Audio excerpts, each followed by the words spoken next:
microwave paths down. We had internet outages, we had cameras down, but they worked very hard in 4 hours to get this back. But I thought this was the way that it should be. And that this tornado came through a very sizable community, and there was not a serious injury from this. And this is an EF4 tornado. 25,000 people, not one serious injury. This is the way it worked. It was an excellent tornado warning. Excellent, excellent. You had 20, 30 minutes lead time here. And the people knew how to get the warning. They got the warning, they turned on the television, and there it is. You didn't see some guy with radar. I mean, that's it. People will respond when you show them that. And they knew where they were going and that they had a plan, and they got there. And the damage was really bad.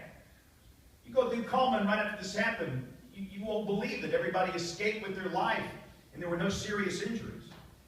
But the truth is that's what happened here. And that's the way, in my opinion, it should have worked for every one of these tornadoes that day.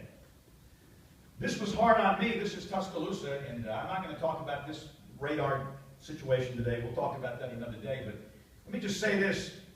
When I talked about my father leaving, a lot of people don't know this. We lived in a small town in South Alabama. My mama tried to hold on for a few years. We would move here when I started 5th grade. There were some wonderful people here that loved us and encouraged us and helped us. They took in 2 strangers and really changed our lives. And this was hard. This is a very special place for me. Tornadoes coming through Rosedale Courts now. That's a housing project. We did a very poor job of reaching low-income families. Very poor. And shame on us. There's no excuse for that. Then we had our guys on the ground over here. Mike Wilhelm, who's over here, and was with John Brown.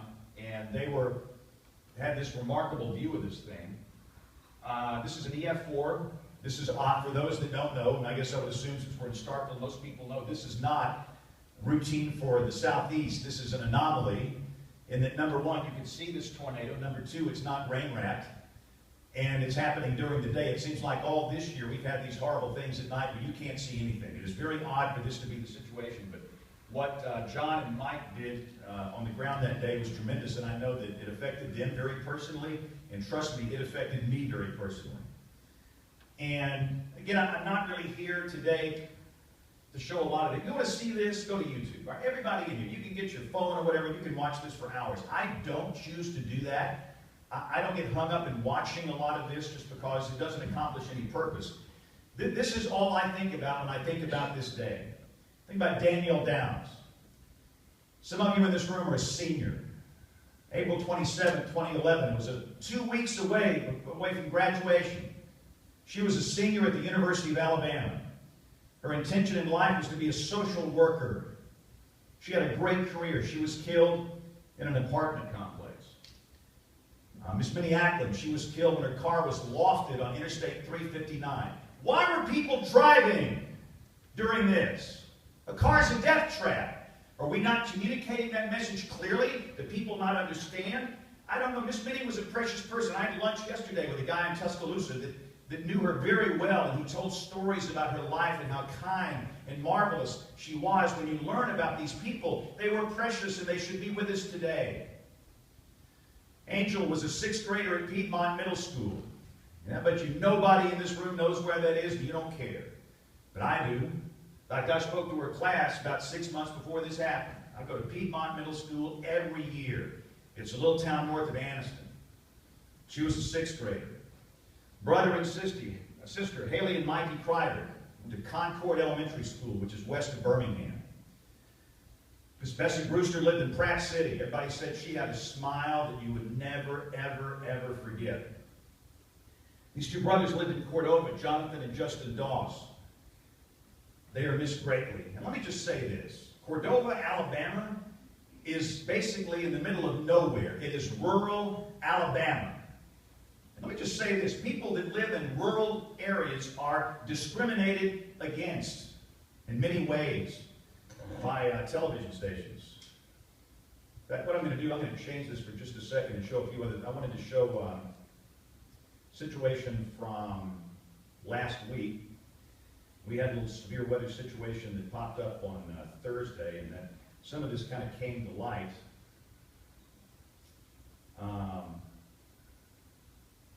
This is one of my quotes on the air. Well, most of you know I'm a straight shooter. You know, let me just give some advice for you young people that are about to get into television. Nobody wants some fake TV person. I know that JP, my friend from Birmingham, spoke about, you know, careers and all that this morning. Nobody wants some fake TV person like, hello friends, sunny skies for your Wednesday. High pressure is in firm control. Come on, that's Ron Burgundy stuff. They don't want, I'm not kidding, they don't want that. I see all these people out of college, they come in there, hey, sunny skies for your Thursday. They get the weather on their phone. They don't need you. They're not going to wait for some blow-dried boob on television to get weather. They're going to get it on their phone. Your time is past, okay? You've got to come up with something that is relevant in today's society, and that's a whole other subject for another day. But I'm a straight shooter, and I probably say things on television I shouldn't say. But what you see is what you get. I heard that JP said one of the greatest things this morning. You need to be yourself. Who you are in that green wall is who you are in person. And if you know me, I'm a straight shooter. I probably make some people mad and whatever, but you know, look, I am what I am. But I said this on the air. This is a quote. And I appreciate the TV station putting this up on social media. They've done a good job of getting my material, scraping that, and putting it out for the world to see for later. But I said on the air Thursday night, we had a tornado in a very rural part of the state. And we had to cut off some pretty high-profile primetime television programs. But I said, if you live in a rural area, is your life any less important than people that live in a city? That's an insane question, and we don't play that game here, and we don't. And it pisses me off that all these big markets, like Atlanta and Dallas-Fort Worth, they will do a great job of covering tornadoes if it's in the metro where there are a lot of meters. But the minute it gets out in these rural counties where there are no meters, they go right back to Freak of the Week, whatever's on television. And that is inexcusable. You are telling people that live in rural areas your life is not important. And they're afraid of getting some nasty email or something. Well, guess what? You're going to get nasty email no matter what you do. That's why I'm cranky today, don't I? Sorry.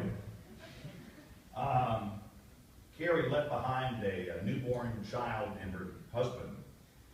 And this is Ashley Harrison. Ashley was 2 weeks away from graduating. Ashley was from Dallas, senior at the University of Alabama. Her boyfriend was Carson Tinker. Carson Tinker was the long snapper for the University of Alabama football team. All of these were precious people. But the young people, it was really hard. They had their whole life in front of them. Later that year, the graduation obviously was delayed, but Ashley's parents accepted her diploma. Let me tell you something. I want everybody in this room to see the pain in her mom's face. I want everybody in here to stop looking at your phone for a minute and look at the pain in that woman's face. I want you to get that etched in your mind. That is all I see now when I go on television. That pain that she is suffering, it is visceral. You can feel it. Everybody in this room can feel it. There's a good chance nobody in this room has ever had a child that died in a tornado in a violent way that is so graphic, that's undescribable, the way she died. And this is what drives me. We've got to make the warning process better. On the science side and on the social science side, we've got to do better, okay? And every time I cut off these programs, I don't even watch television. I really don't. I work at a TV station. I don't watch that stuff. It does me no, I ain't got time for that. But I try to be aware of what's on. So this past week, we had tornadoes on a Thursday night. And it started at like 6:30. Or during the 6 o'clock news, and of course it kept on going, and at 7 o'clock we had a program called Grey's Anatomy on my channel.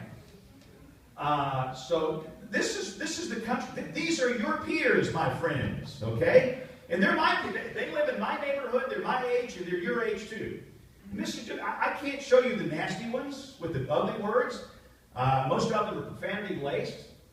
But this is just constant. And let me tell you what, I'll take on these haters.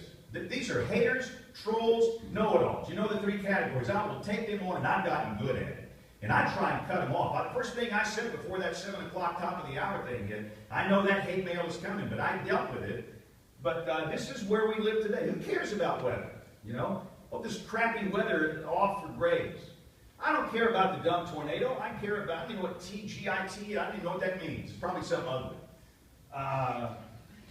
In fact, I checked her out. Sometimes I'll check these people out. This is horrifying. So this is a tweet from yesterday. Oh, brother. I'm not trying to bash people here, but if you work in television, this is what you're going to be dealing with, okay? People have a very warped sense of priorities today. fact, this is my little message. I will have a message for the haters before we get into primetime programming. I'll just head them off at the pass. And you know my technique? I will retweet one nasty hater on Twitter and let the weather community attack them. They will never be tweeting weather. I'll pick some choice idiot and just retweet. All I do is hit the retweet button. I got more people to follow me than the Pope on Twitter. I don't even know why. I don't understand. That makes no sense. But yet, I've got some power with that. I encourage everybody in here. How am I doing on time, by the way? Okay. Goodness. This is a great book. And if you've not had a chance to read this or listen to it, I listen to books while I'm driving with Audible. But I encourage you to read Kim's book. She got the science right. She got the science right. Very few writers do. She worked hard on this book. And it tells in a very graphic way the stories of a lot of the people that you saw in those pictures and a little bit about some of the professionals in weather. But I'm just saying, if you want some good reading material, her book is something I highly recommend. So what's going on here? I bet you I'm the only guy in this room old enough to know what movie this came from. Anybody else know? Yeah, there you go. Cool Hand Luke? What we have here is a failure to communicate. Look at these guys. Is Kevin still here? He's back there taking a nap. He's heard enough of me. They were brilliant. And I'm not just saying this because he's here. The warnings were brilliant that day. They could not be better. How could the physical science be so good, yet all these people died? So, I didn't talk about this. The NWA annual meeting was in Birmingham, in my market in 2011. I didn't say a word. People thought I was going to get up there and do this, and I didn't say anything. I had nothing to say because I didn't know what to say. It took my breath away. For 6 months, I said nothing. It's like Forrest Gump. I got nothing to say about that. I don't. And really today, I still don't exactly know what to say, but looking back on it, there's some things I've learned. And let me just say this has taken some of the pressure off of me. There's some people that today don't take responsibility for anything. These are people that unless a government official comes, bangs on their door, drags them out of their house, puts them in an underground federal bunker, they're going to claim that they got what? No warning. I can't help them. I cannot help them. And what's so sad, a lot of people are like that. I can't help them. I'm sorry. I've got to move on. So a few notes. These are random notes and thoughts. Let me just say this. A lot of you are hoping to go to work for the Weather Service over into the federal side. Or maybe you want to work in emergency management. No matter what you do, you're thinking, well, I don't even want to be on television. I don't want to do communication. I just want to do weather. I don't care where you go. You can run, but you can't hide. Guess what you're in? The same business we are in. Everybody in this room, no matter what career path you choose, you are in the communications business. Now, this is an older screen grab. Kevin, how many likes do y'all have on your Facebook page now? This was 78,000. This was, I don't even know what they... We're at 100,000. 100,000. That, my friends, is the mass communication business. That's a lot of people. The Weather Service has a direct pipeline to the people. They don't need us. They can go straight to them via these social media platforms. So the one thing I encourage everybody in here to do is have some basic communication skill. And let me just say this. When interns years ago, when I dealt with them, I'm so busy now I can't, but years ago when I dealt with them, what do you think the first thing I did? The first thing they came in here in the summer, guess what I did? A lot of people might think, well, I'm going to take them down to the Weather Service or take them out to the radar side or something. No. I took them to a Walmart. I did. In a working class part of Birmingham called Adamsville. That is the best cross-section of people that are going to be watching you on television. Those young, smart, brilliant college interns could not effectively communicate with those people. The people that are going to watch you on television don't look like you. They don't think like you think. They don't vote like you vote. You might find it offensive. Yet those are the people that you're going to be serving. And if you can't communicate with these people in a Walmart, you sure can't communicate with them on Facebook, Twitter, or television. And you've got to learn that skill. The real people of the world live in Walmarts and Targets and places like this. I'm telling you guys. And if you find them offensive, and if you're an elitist, you're going to fail miserably. You need to have the heart of an ordinary Joe, because that is who you're talking to. And that can be hard. Understand? I fully understand that. They don't look like me. They don't think like me. Everybody in this, come on, we're weather weenies. We are weird. Everybody in here is not. No, I mean, everybody in here is weird. I mean, we're just different people. Those people are not like us. But no matter what you do, you've got to learn communication. I've had to learn this. I have had no class in talking on TV or being some TV guy or talking at a symposium. My background is engineering and meteorology, and that's it. I've had no training in this. I've had to learn it. I don't know anything about it, but I've had to learn it, and you've got to learn it too, no matter what career path you take, all right? And one thing as we go forward, this is something important to me. We get hung up in these boundaries that we've had for years and years and years. In the television business, we have boundaries that are called DMA, Designated Market Areas. And in the Weather Service, it's CWA, County Warning Areas. But let me tell you what, let me just say this, the people that use your products, they don't know what that means, and they don't care, all right? If you need to carry out some weather information on your social media feeds or on television past your boundaries, then fine, do it. You know, I've heard so many people say, well, we're going to have to stop here because it's in another market. Now, I can understand that on the television side. If you're cutting off primetime programming and it crosses out of the market, I can understand that. But on social media, there are no boundaries. Keep on going. And the same thing for the Weather Service. They get so hung up on these boundaries, and it's like nobody wants. You're afraid you're going to hurt somebody's feelings. If I introduce some weather information for a county that's in the Atlanta market, I might hurt Glenn Burns' feelings. Or, hello. A new version of something is available that we really don't want here. That was awesome. I think it was Java or something. Or, you know, let's say the Weather Service in Birmingham, the storm crosses over into Coleman County, and they're not going to do anything because it's going to hurt the MIC in Huntsville's feelings. We got to get past this feeling. If you do weather right, you will have no feelings left. There's no feelings to hurt. I don't have any. I've been doing this a long time. I'm saying, yes, be polite. I try and do it this way. Treat people with propriety, decency, and respect. Everybody. But this hurty-feely thing, it is not working. You need to serve the public. That is why you're here. If people don't care about your stupid boundaries or your DMAs or your CWAs. It doesn't matter to them, all right? But what I'm encouraging us to do as a weather enterprise is to get on the same page. And I'm getting increasingly frustrated. And if you follow me, you know that. I'm afraid we're going down the tubes. I'm afraid the horse is out of the barn. We can't get them back. But I do believe we need to send a unified message as a weather enterprise. And the first target needs to be me.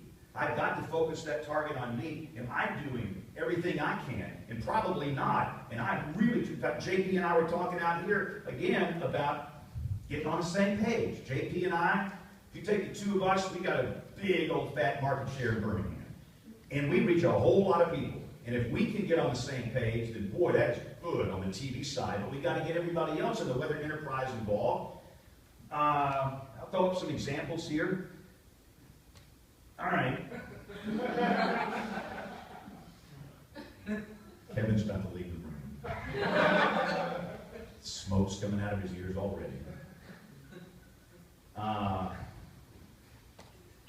So, Rich, what do we have here? When did this kick in? About how many years ago? You remember? 3-4 years ago, most of the work was done on it. You worked pretty hard on this. I mean, you didn't just do this overnight. I mean, this was based on research. There were social scientists involved, and yeah, there was a lot of hand-wringing. This didn't happen just somebody said, hey, let's just do it. Right, it just didn't happen. So I have poured my heart and my soul into this. The severe weather risk categories. You get the day 1, you get the day 2, 3, then you've got products that go on out past 3, but the day 3 are the focus. And I think everybody in here has really looked at this, and I think we've done a pretty good job of communicating this to people. We push brackets like this on a regular basis, and I think most everybody in the room might have a problem with this. I think when people hear slight, they hear, well, nothing's going to happen. But again, this has been used for so long, and maybe people understand that. But forget that. It doesn't matter what anybody in this room thinks. It matters what people out here in the Walmart and the Target think. That's all that matters. We get around these nice rooms, these big mahogany tables, and a bunch of these, weather pinheads decide what's right. It doesn't matter. We've got to do what's right for the people in the real world that we serve. But this is what we have, and this is what I poured my heart and my soul into. The products that were issued by the SPC April 27th were unstinking believably good. The day one convective outlook, you couldn't draw that if you knew exactly what happened. You couldn't. I mean, look at this. It would take me hours just to draw that looking at an actual observed map of where the tornadoes touched down. And again, you've got all your risks in here. You've got the high bullseye right where it should be, surrounded by moderate, enhanced, slight, and marginal, and general thunderstorms. So, this is an example of the confusion. So now we've got the impact graphics from the local offices down here that conflict with the graphics coming from the SPC. Okay? I know they're different. I know I've heard from Jim. I've heard they're different. But let me give you a real-world example. Okay, this was from this past Thursday. I use Tweetbot, by the way. So, and I get a lot of these. And let me just say this too. Let me chase a rabbit here. The most precious commodity in my life. You know what it is? Time. Everybody in here has 24 hours in a day. It is the greatest equalizer in life. I don't care who you are. I don't care where you're from. It is the great equalizer. How you spend your time determines who you are. I can look at your schedule and pretty much determine who you are. And for me, it is a precious commodity. In my world now, it doesn't stop. If you do this job right, you're basically answering questions and responding to people across social media platforms at all hours of the day and night. I sleep about 3 hours a night during the week. I'm only 28 years old. This is what you look like when you never sleep. All right? But I respond to people. I really, if somebody comes to me with a question, I'm honored that they came to me. They can come to anybody. So this is a tweet I got the other day. Updates posted at about the same time, but one says elevated risk, extends all the way to Auburn. And what does this word say right up there? Confusion. And so everybody gets their back arched and say, well, but they mean different things. All that matters is that the public is confused. So we got to quit getting our back arched and realize that the public is confused. I could show you over and over. I ain't got time for this. I spent way too much time on Thursday dealing with these two maps. You got the one over here from the local office. It's got the orange coming all the way to Auburn and Roanoke and Wadowee. And over here, the orange doesn't come over there. And everybody's baffled and confused and they don't get it. And then you go into this section, well, this is an impact graphic and this is a fork. They don't want to hear that. They're just confused. And you try and explain it and they still don't get it and they still don't get it and they still don't get it. Every time it's the same thing. So I'm asking that maybe Rich and Kevin and us can get, I will be glad to use Kevin's graphics. I would do it in a heartbeat. And I didn't want to get into this situation up here. There's a missing county. It's a whole other story. I can't use the graphics here because of this. But if we could just get into a room, we could solve this. This is not brain surgery. The hard stuff is what we were hearing from Rich. Listen to that, the radar examples up here. This is hard, guys. It's not like looking at radar scope on your phone and looking for the little, green and the red together. It's about storm environment. It's about learning how radar works. It's learning about RF propagation characteristics. This is hard. But doing this is easy. We can get into a room and fix this. We can fix it in 1 or 2 hours. We really can. And the TV guys are worse. The TV guys are worse. So now all the TV stations have these weather alert, weather aware, DEFCON days. I blocked out this one, but they declare a weather aware day. I don't even know what this means. Weather aware is, and I got this right off the website. I'm not knocking any local TV person. This is corporate level stuff. Weather aware is designed to make you aware of the risk of inclement weather for parts of the area. Maybe I'm from Greenville, Alabama, but I don't know what that means. So one guy declares a weather aware day, but the other guy doesn't. And the other guy declares a weather aware day, the next day it's mass confusion. Everybody's doing their own stinking thing. We have all gone our own ways here. Everybody's doing different maps, words, colors, weather aware days. Oh. So, what is this? I know what product that is. Significant tornado parameter. Developed by Thompson and Harris. You got half the team here. Do you want to know how the sausage is made? Okay. Now you've got the effective layer, and you've got to fix them. There are different versions of this, but I'm saying This is there for the world to see. This is across the weather enterprise. So what do we have now? So you get these boneheads over here at the Weather Channel coming up with this thing. And this is not a knock on Greg Forbes. It's not. It's probably not even his idea.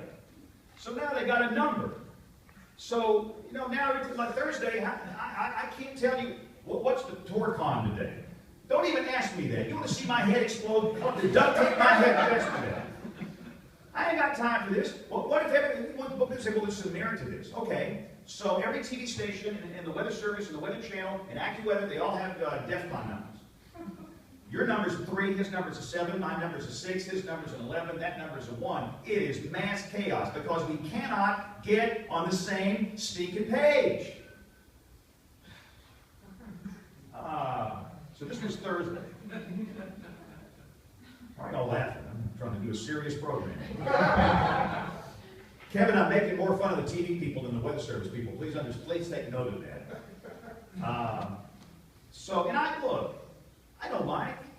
You want to see a weird Weather Brains? Go back to Weather Brains 404. That's the weirdest one we have ever done.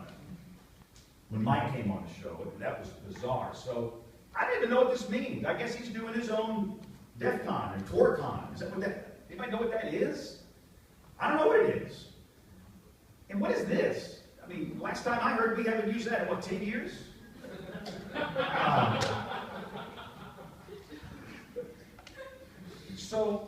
And again, here's another one. How do you derive this? Rich, do y'all have a product like this over there? No. And I mean, how do you, what empirical data are you using here to come up with this? So let's say everybody has their own power outage, DEFCON number, or colors. I'm over here in that little strip right there. Well, my power's about to go out, but over here it's not.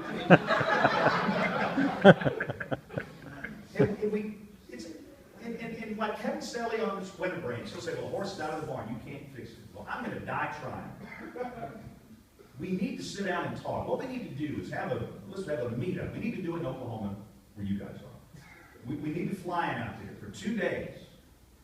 And everybody in the weather enterprise needs to sit down and lock ourselves in a room for 2 days and fix this crap. And I'm talking people from the Weather Service, NOAA, broadcasters, and private sector. We've got to do something. It is totally out of hand. People are laughing at this stuff now.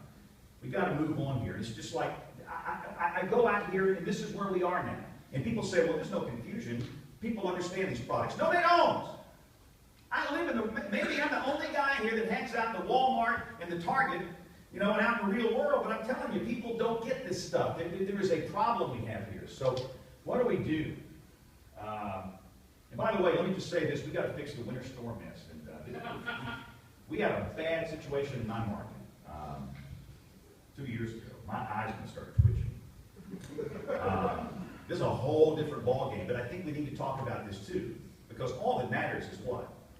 Impact. We had a couple inches of snow here. This is no big deal. In the real world, we thought there'd be some light snow. What we all screwed up was the impact forecast. We had accumulating snow, and it was about 20 degrees Fahrenheit. The way the ice accretion process on roads is radically different. I've learned that now. Had a little melting, a little flash freeze in the base of ice, like a crippling ice storm. We had thousands and thousands of people. They were down here burning anything they could burn to stay warm. People were down there getting cold and hungry. This was a humanitarian crisis. People laughing at a couple of inches of snow down in the deep south. Forget all the jokes and everything. This was a humanitarian crisis. 5 people died down here. Let me tell you what, I needed some very valid criticism. I wrote an apology the next day, and a lot of people in the weather enterprise said, you shouldn't be doing that. Who says you shouldn't be doing that? I don't know what it is about the weather enterprise. It seems like in the last 10 to 20 years, we've attracted narcissists. People that think they can do no wrong.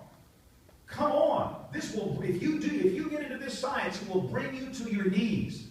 I made a very public apology, and I posted this email on that note. This is not hate mail. This is not a hater, a troll, or a know-it-all. Please understand, constructive criticism is what we need. And this is hard to read, but I thought it was very appropriate and something I read often. Looks like you got it wrong yesterday with your prediction of a light snow dusting and no accumulation. How can you guys be so badly off as hundreds still sit in their schools and hundreds remain in their cars on highways, and no telling how many have had to leave their cars stranded and knock on strangers' doors for shelter, while others have paid the ultimate price trying to drive? How can you be so wrong? Has everything with your career over the past few years gone to your head? You're still expected to be vigilant and not complacent. What a shame as I think of the people still out there and the ones who are dead. Don't ever blow that off as hate mail. That's no hate mail. That mail was signed, and it was addressed to me. I read it, and I appreciate it, because I needed to read that. I really did. And I'm just saying, on these winter weather events, we have to learn how to forecast impact. And how do we do that? How do we communicate that better? And that's something we got to work on. But the bottom line is this. I think if all of this, to do this job properly, no matter what level you work, Rich is at the highest level. Let me tell you what, these guys at SPC, they are our Navy SEALs. They are our Army Rangers. They are the best of the best at that level. I work down here on the schmuck level, you know. I do local TV weather. I'm just a guy on TV. But no matter where you are in the weather enterprise, you have to have the heart of the servant. You have to put people first. And I see so many college interns. It is so discouraging to me. They're arrogant. They are just arrogant. Please, nobody likes a jerk. And if you think you're going to be a jerk and go on television